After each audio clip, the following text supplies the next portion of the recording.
Hello everyone, welcome to this series of AU's Synergy Circle. I'm Rachna Gangwar, a professor in the Faculty of Management Sciences. I'm going to discuss with you three things today. First is how do we define infrastructure? And the second is what do the companies in infrastructure sector do? And the third is what are the skill gaps currently that you should be focusing on? So let's come to the first one. How do we define infrastructure? So let me try to explain it to you in one of the very simplest way. Imagine that we have a large piece of barren land and we want to build a city there. So what comes to your mind? What all will be required to make this city work? Maybe the buildings, all kind of buildings, the residential buildings, the hospitals, the school, the commercial spaces, institutional spaces. What else can you think of?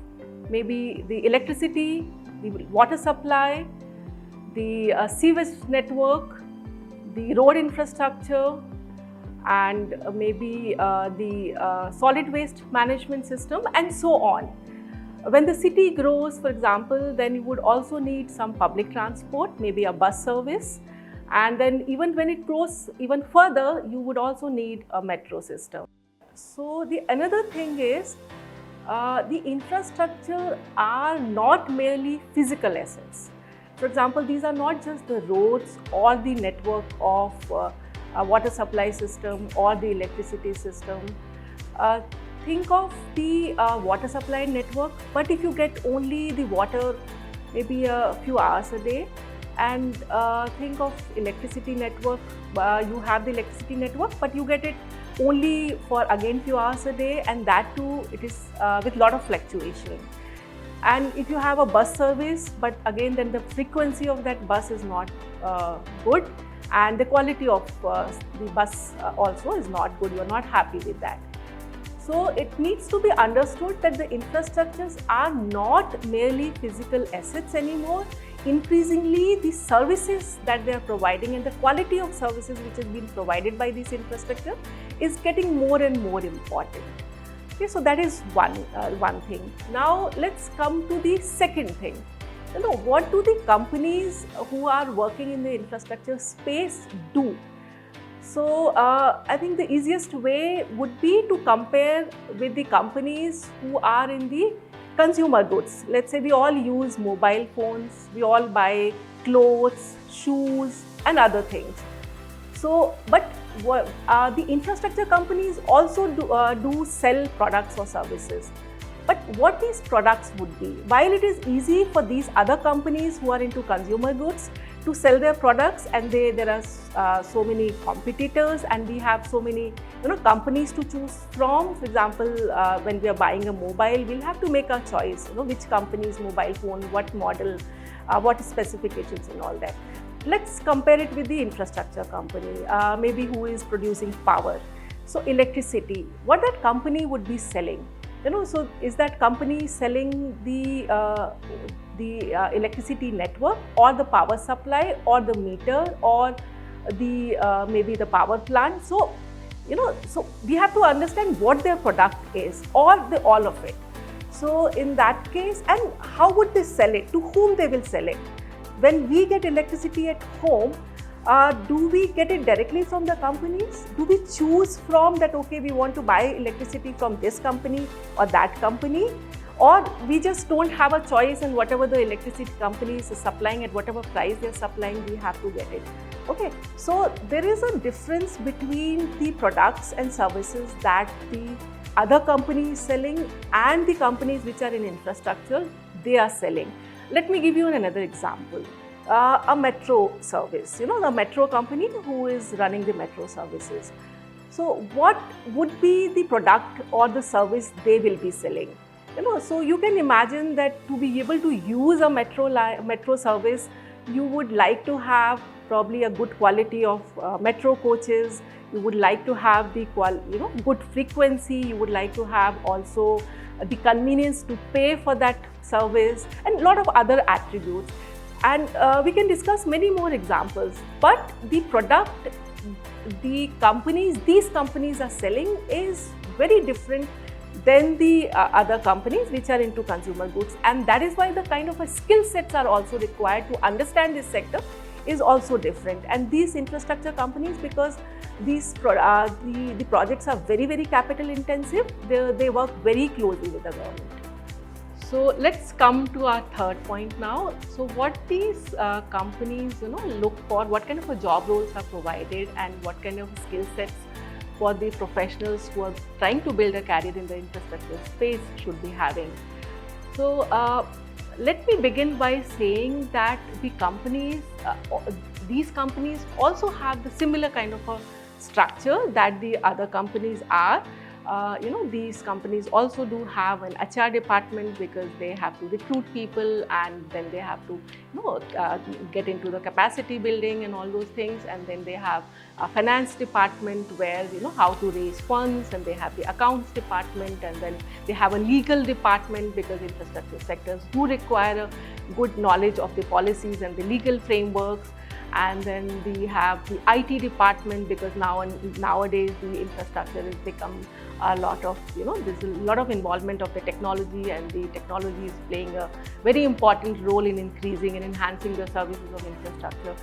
So, these are all the kind of roles that the functions that the infrastructure companies have.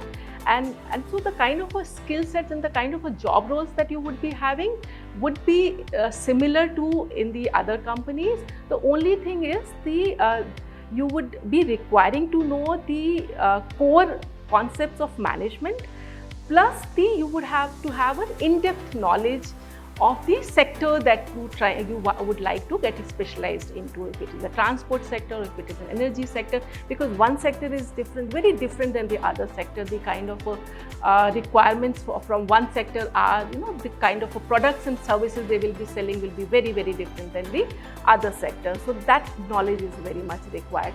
The only one thing that I would like to highlight here is, especially for the management graduates, I have seen couple of times in my past experience also that many students do not want to go for business development roles, because they feel that that is a kind of a role where they will have to work long hours, and maybe also do the B2C selling. But the infrastructure space is, or the requirement in the infrastructure companies is, that you would be dealing more with the B2B customers, who your customers would be, even if you are in a power sector, if you are in a metro sector, who your customers are going to be. Most of the time, the private companies who are working in the infrastructure space, their customers are the government, So, and the government has a very, very important role. So B2C and understanding the policy frameworks which are there for the sectors, So so B2B roles also here, your business development roles also in these sectors require you to coordinate with the government and other businesses, large businesses and all that.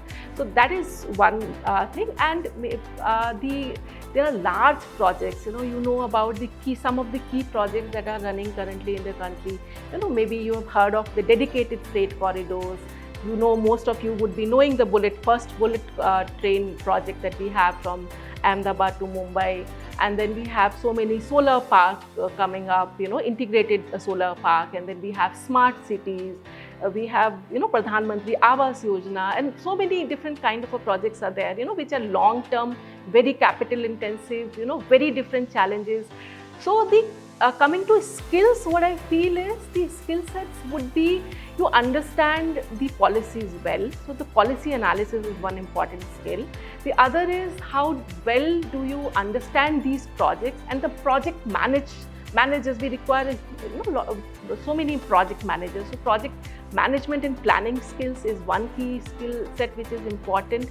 Your strategic thinking skill is very, very important. Analytical skills are again very, very important. Negotiation skills or very good communication skills. So these are some of the skill sets which are important. And again, how do you apply these skills to the sectors that you are trying to understand much more closely and deeply. So yeah, let me now, having discussed with you these couple of things, Let me conclude by saying that in this sector, I think you can just go to some of the information that is available publicly, and you would know how much investment is happening from the government side in the sector. Any whether you take it transport sector, or whether you take it energy, or whether you take real estate or the urban infrastructure sector. So huge investments are coming up from the government, and there is a huge manpower requirement. So you have a very bright future, and there are not many professionals who are really trained in the kind of a skill sets which is required. And our program, which has been curated with the industry professionals who are taking up some of the key projects in the country. We regularly connect with them, understand the key requirements, understand what is changing in the industry, where the skills, what kind of skill sets are required, what type of skill sets are required. And so our program is curated based on their inputs, and we hope that you will have a great learning through this program.